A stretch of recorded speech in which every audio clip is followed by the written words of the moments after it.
Hi friends and welcome. Today we are here to watch season 5 episode 10 of Buffy the Vampire Slayer. I don't know why, I feel a little bit calmer today. I'm not as scared as I was going into 509, but deep down I'm still petrified. Like I said, I think this is the episode that's either gonna make or break just Joyce's storyline. The last 2 episodes were very connected and they were both talking about Joyce, and I feel like it's a huge story right now, so I know that they're gonna have to talk about it here too.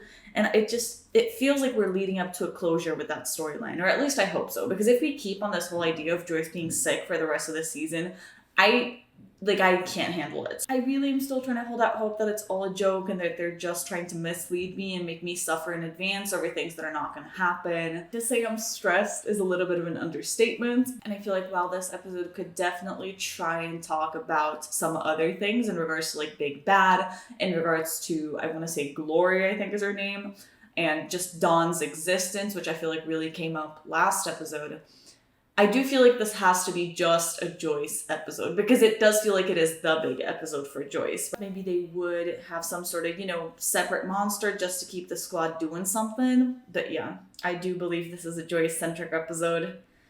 And I just really, really want her to be okay. That is like my one wish for the episode, my one wish for the season, so it seems, is that Joyce, please be fine. Run away from the woods, Joyce. It's fine. I'm curious to see how the Riley thing is going to pay off, because I'm starting to get each time more bothered by Riley's character, and he was never somebody who bothered me because he was sort of just there, but now I'm starting to actively be bothered by him. So I very much am curious to see how they're going to sort of get rid of him, because I feel like right now they're definitely starting to a little bit write him off the show just because of the mistakes he's been making, I want to say, and just making him a little bit more unlikable. So I do think this is his goodbye to the show, and I'm just curious to see how this episode could potentially follow down this Riley storyline a bit. Because while I feel like they could definitely save the Gloria and Dawn storyline because they're so big, I feel like Riley, we could definitely talk about him a little bit this episode. I feel like it would add on to the stress Buffy's going through if she has to deal with relationship drama on top of her mom's stuff. So, I don't know. This is either going to end in an actual party or me drowning in a pool of my own tears. This really could go either way. But yeah, I'm ready. Just not emotionally or physically or mentally. Okay, I'm gonna press play, I guess.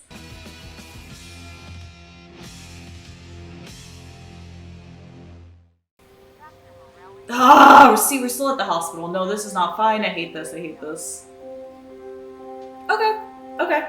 I knew it. I knew it had to be a Joyce episode, so it's fine.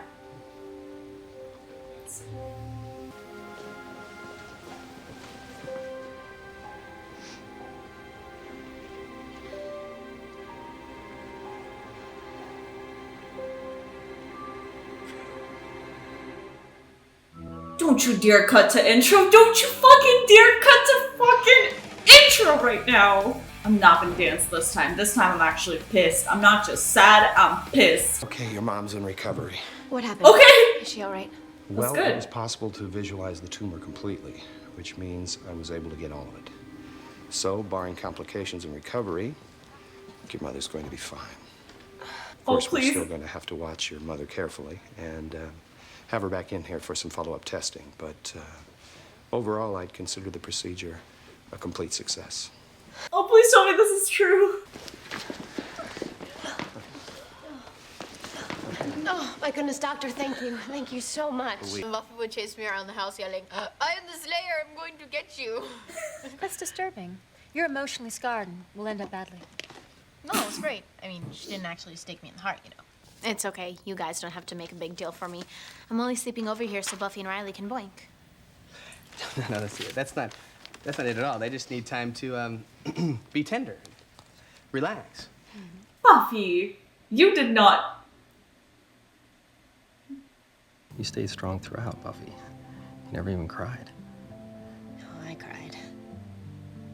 I cried so hard I didn't think I was going to be able to stop.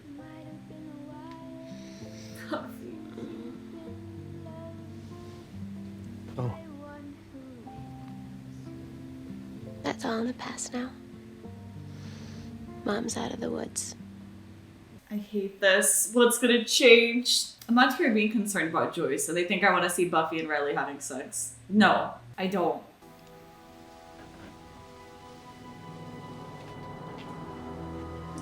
Don't pull an angel. I love doing that. Don't do that. He looks like a zombie. Like, he doesn't look like he's controlling his walk right now. Oh, could he still be affected by the thing that we saw in 421? I want you to have your life back. Right now, I'd rather be here, styling your beautiful new plastic dream hair. Fair enough, but you don't have to keep me company all night. I can see him anytime. And I'm sure he'll come over later looking for a little Bible study. Well, good. I mean, just as long as the two of you are spending some quality time with the Lord. We are. Absolutely. What about Riley? Agent Finn. I'm telling you, sir, if we go in for a sweep and drop, he's definitely a guy we want on the team. Let's bring him on board. It's me. Oh. Every time you show up like this, you risk all of your parts, you know that? I wouldn't be here if I didn't have a good reason. As usual, I'm here to help you, and are you naked under there? Get out. No, I'm serious. I mean, not about the naked part, I mean... Get out or I will drop you out head first.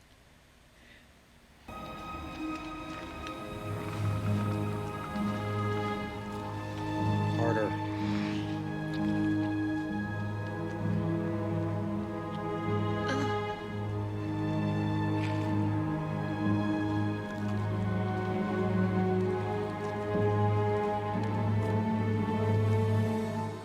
Okay, now y'all are fucking done. I will not hear the another thing. Like, you're just gone. Done. Right? None of us give a damn what makes monsters tick. We just stop them. That's worse. Like, that's just bad.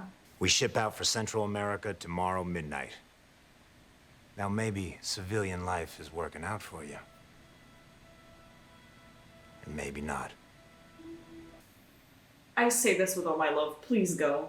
I'm sorry, Willow. Thank you for making time in your busy life to come in here and get in the way of mine. Anya, play nice. You know, fine. Take her side instead of mine, even though I'm the one who sleeps with you and feeds you, bathes you. It looked like they were paying vampires to bite them. Now I know what to get for the person who has everything. Who would pay to get bitten? Oh, that's been going on for centuries. Humans hire vampires to feed off them. Well, you know, they get off on the rush. And the danger. The hazards of the underworld can become addictive to some people. You knew about this and you didn't tell me? I haven't seen it since my Ripper days. I had no idea it was going on in Sunnydale. Well, it is. And I'm gonna stop it. If they're around somewhere, there's gotta be a way to find these creeps. Don't worry, Buff, you'll find them. Yeah, I'm sure you'll get them next time, champ. Shit, Buffy! What? Ma'am! I understand she's going through a lot, but we gotta take it down a notch. Don't kill the messenger. What the fuck? Oh, God! Right. Wait. What's Plastic happening? wood grain. Looks real, doesn't it? Oh. Don't think I don't know what's going on with you, Spike. A girl needs some monster in her man. And that's not in your nature. You actually think you got a shot with her? No, I don't. Fella's gotta try, though. Gotta do what he can.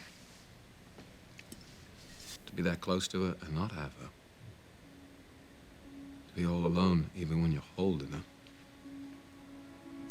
Feeling her beneath you. Surrounding you. The center. No, you got the better deal. Oof. Oh my god. This is such an interesting duo / conversation. I love it. Well, maybe we can go home and, you know, have them. Actually, I've got some stuff to take care of.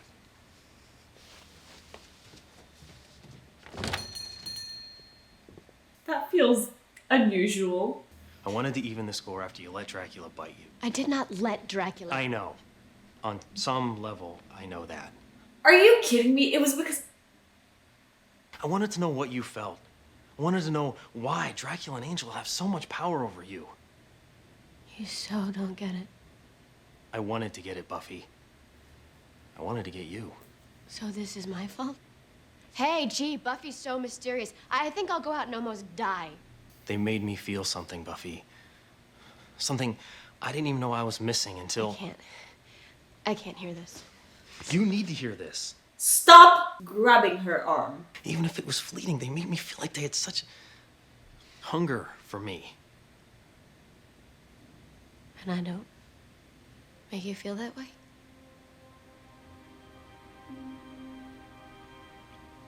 How on earth can you compare me to that?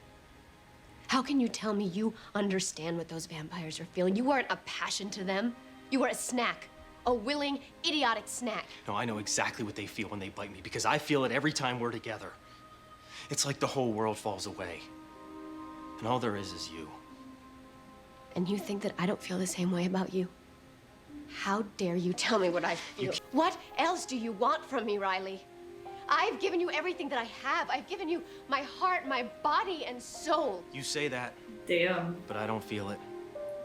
I just don't feel it. Well, whose fault is that? Because I'm telling you, this is it. This is me. They want me back, Buffy. The military. Just deep undercover. No contact with civilians. Transport's leaving tonight. When were you going to tell me about this? I'm telling you now. That's such a dick move. Oh my god. We can't work this out. Then what? This is goodbye?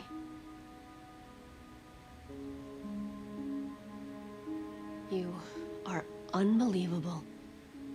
You're giving me an ultimatum? No, I'm not. Yes, you are. He literally is. I've heard enough. I will not take the blame for this. I'm not asking you to. Let go of me. For what? You'll hit me? Please, please do. Punch him. I'm leaving, Buffy.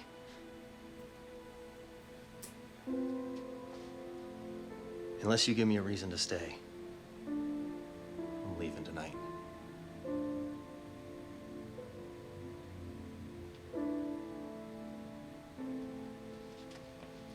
Yikes. Poor Buffy, man. She should not have to deal with this right now. Don't do this.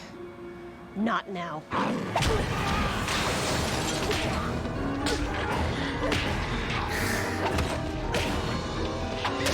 She's so cool. Holy shit. Don't do it, Buffy. It just keeps reminding me of Faith and Consequences. She can stop herself.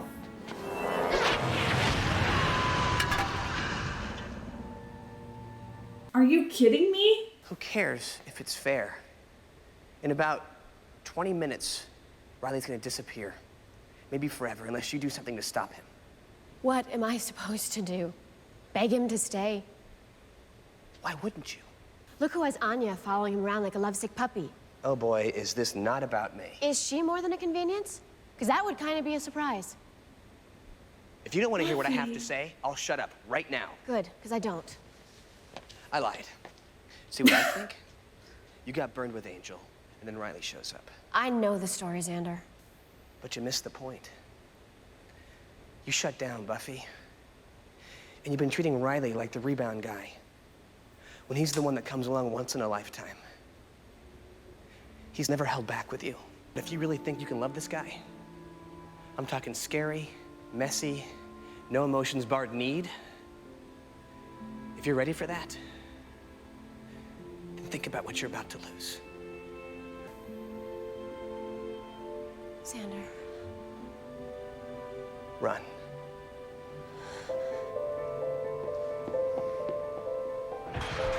Damn, Xander's being such a good friend right now. Like, while I don't want Buffy to go back to Riley, I feel like the points he's making are so valid. I really thought she was gonna let him go, I'm not gonna lie.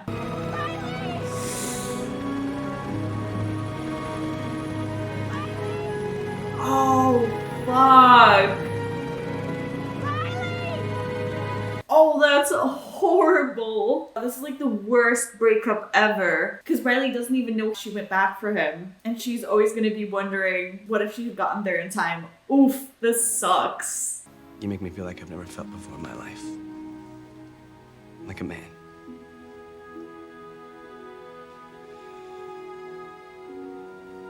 I just thought you might want to know. I thought he was gonna propose for a second. That's so cute. Like, he's turning into such a romantic because of her, and I love it. That's adorable.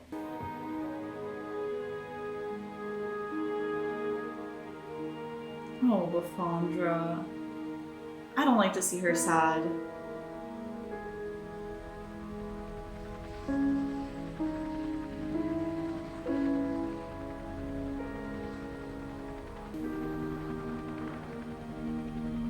There was no Tara this episode. I'm upset. But that's actually not part of the commentary. I feel like I have to start the discussion talking about Joyce, yes, because she was definitely my fear going in. I know that a part of me was scared that I was getting fooled and that I was suffering for nothing, but it was like the Buffy writers can't be that mean, because I was literally already going through the process of grieving Joyce. I was literally already grieving her. I was like, they wouldn't put me through this unless they were actually going to follow through with it. But it seems like they're just mean. So thanks again, Buffy writers. This was like maybe one of the scariest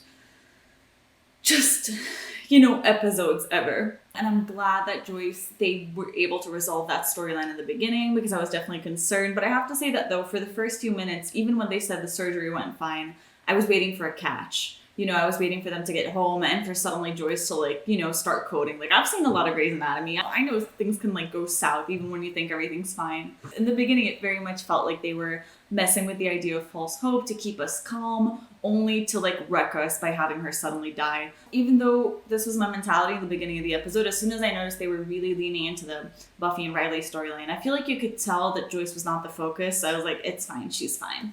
So, Joyce, sweetie, I'm so happy for you. I think this is a great testament as to how far we have both grown as person, because in season 1, I did not like Joyce. Joyce annoyed the hell out of me.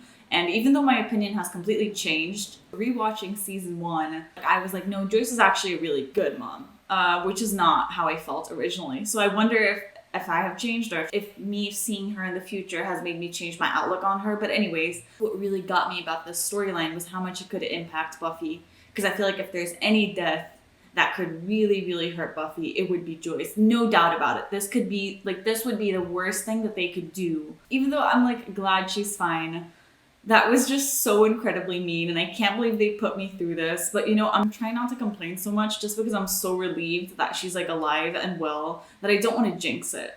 So is a part of me deep down still a little bit worried that they might pull something with Joyce? Yes, but right now I'm just taking this win. Joyce is fine.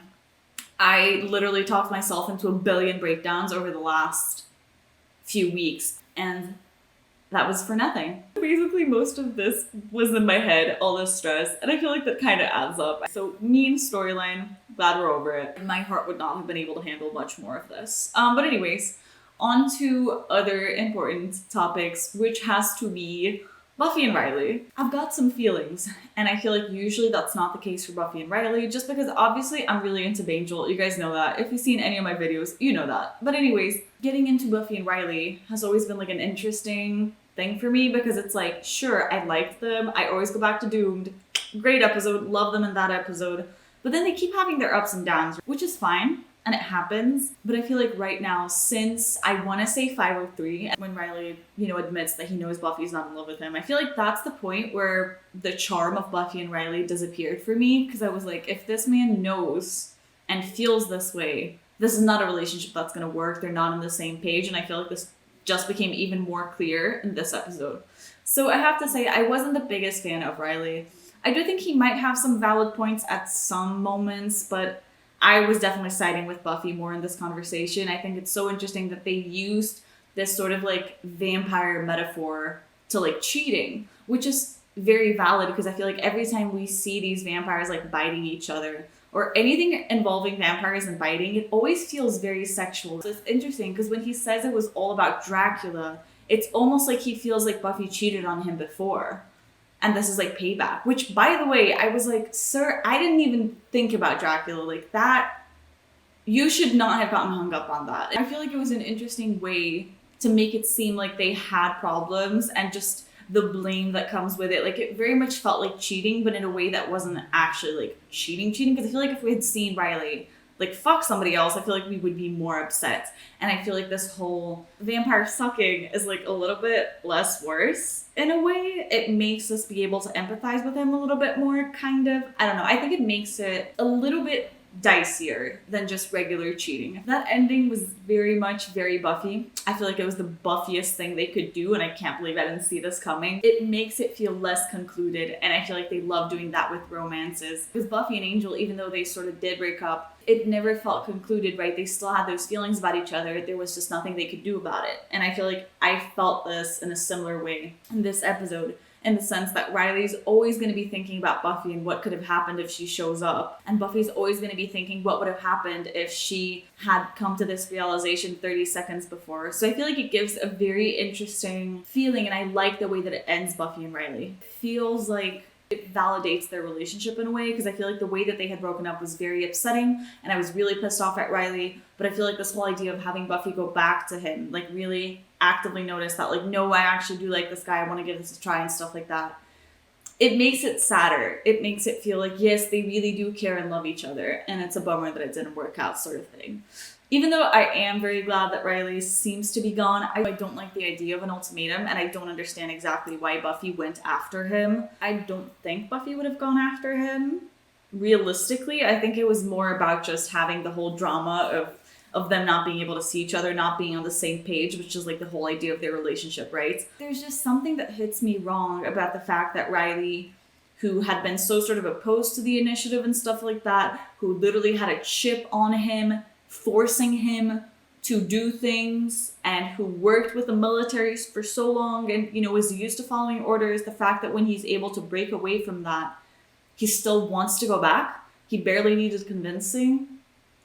It makes me feel like the only reason he left the initiative was for Buffy. And I don't think that's great, because I feel like this is something that he should have done on his own. I feel like I was so proud of him for being able to, like, step out of it and really change, but this just feels like it undid all of that character progress. So while Xander's, like, going on an upward spiral, Riley's just, like, going back to the beginning. And I do want to talk about the Xander talk, because, like I said, Xander was, like, superb this episode. I think his talk with Buffy was so great, because even though I was not necessarily agreeing with what he was saying, in the sense that I do think an ultimatum is a deal breaker, because if he had stayed and for some reason the relationship didn't work out, which I don't think it would, because I don't think Buffy can change. Like she said, she's sort of giving her best. And if that's not enough to Riley, nothing's ever going to change. They can keep trying to be in this relationship, but the same problem is still going to be there. Because the moment where the relationship stays the same way and doesn't solve itself, Riley was going to be like, well, damn it, you told me to stay.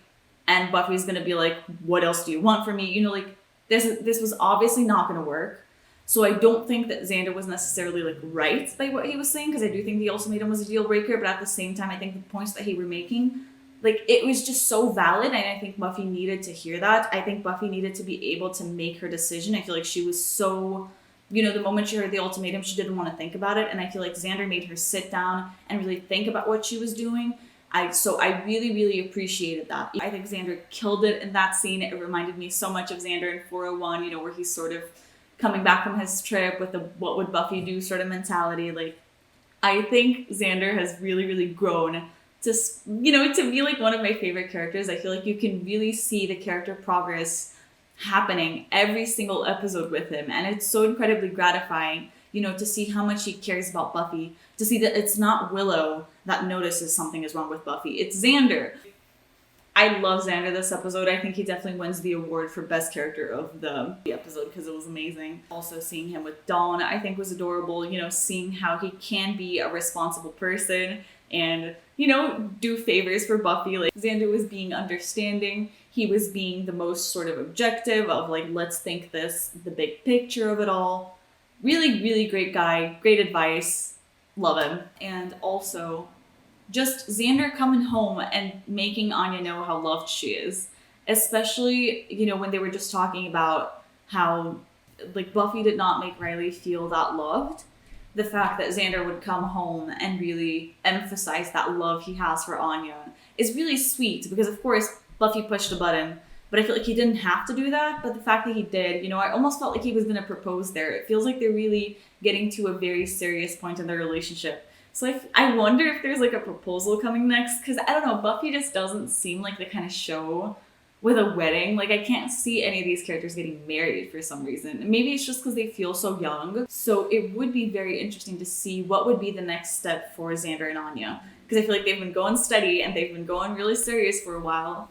Okay, what's next for them? I'm really excited because I feel like their relationship is just so genuinely sweet. And Anya just makes every episode better with her humor. Her banter with Willow this episode, the best. Simply the best. You know, I just loved it. It was so good. And I like how much she's becoming a part of this story, really. I feel like we have to talk about Buffy killing that woman, because this was such a faith and consequences thing, right? It was worse, though. It was worse. Yeah, because Faith didn't realize what she was doing. She just didn't have the reflex to stop quickly enough. But the fact that Buffy has the reflex, lets the woman run away, so gives her false hope, only to kill her, is extremely evil and exactly something like Angelus would do. While I do agree with things she was saying, and I understand that she's going through a lot, I don't think that her actions this episode were great. Burning down the place, not great. Deciding to storm in without giving the squad any sort of explanation, so they don't understand the emotional stakes that are making her go through this, also not great. But at the same time, I feel like I can excuse all those behaviors, because after everything she's just been through with her mom and that fear, I can understand that Buffy's just anything might set her off. And so while I do understand it, and those things don't bother me as much, like, yeah, we've seen her burn shit down, I do think that her killing the lady is not great, because it was definitely revenge, right? It was definitely personal. And that scares me, because I never see Buffy as like a revengeful person. I feel like she's somebody who can definitely be a little bit more empathetic than that. I don't love that for her. But at the same time, I just love Buffy too much and I don't want to criticize her. So we also got to talk about Spike, because having him and Riley just have a heart-to-heart about Buffy is definitely interesting. And again, seeing how macho man, you know, Riley was trying to defend Buffy's honor or whatever and tell her that he can't go near Buffy. Like, is this really your place to come and like threaten this man? It shows how insecure he is about the relationship and about Buffy actually being into him. Which reminds me again of, I think it was 420, when Riley just thinks Buffy slept with Angel and that's why he's jealous. And it's like he has such little faith in her, and the fact that she will be faithful to him, that it's like, this relationship is really not going to work out. So it was interesting, though, to be able to see Spike, again, be so into Buffy, and everybody noticing it. Like, Buffy definitely is fully sort of starting to get aware, I think, of what's happening, and while she may be in some denial, because of course I would be too, because it all just feels very weird and overwhelming, I do think that, you know, we're getting closer to Buffy. I do wonder how he's going to react to that once he knows that Buffy's single. I wonder if he's going to make his move, because I thought it was so interesting that he's like, I don't have a shot, but I'm still going to try. That's so fascinating, because I feel like if I was Spike, I would not be making a move on Buffy at all. I would be like, there's no way, and I'm not going to sign myself up for this pain only to be turned down. But the fact that he would still be willing to do it is very interesting, and I wonder why. Is it because he's that much into her, or is it because a part of him thinks she might like him back? Excited to see how all of that is gonna happen, and just kind of really digging it a lot more than Buffy and Riley, so I'm glad we're past that. I've said that like a million times. I was just so genuinely over it this episode, and I'm so glad he left. I do think breaking up was the right decision for them, and I'm excited to sort of see what's next, to see how Buffy's gonna cope with that, because I feel like, you know, when Buffy broke up with Angel, we had to see her not handle with it well. And I feel like if she had actively made the choice to break up with Riley, that would be something. But the fact that she actually went after him and realized how much she cares for him makes me feel like, yeah, we might be seeing Buffy go down a small little depressed and single spiral again. And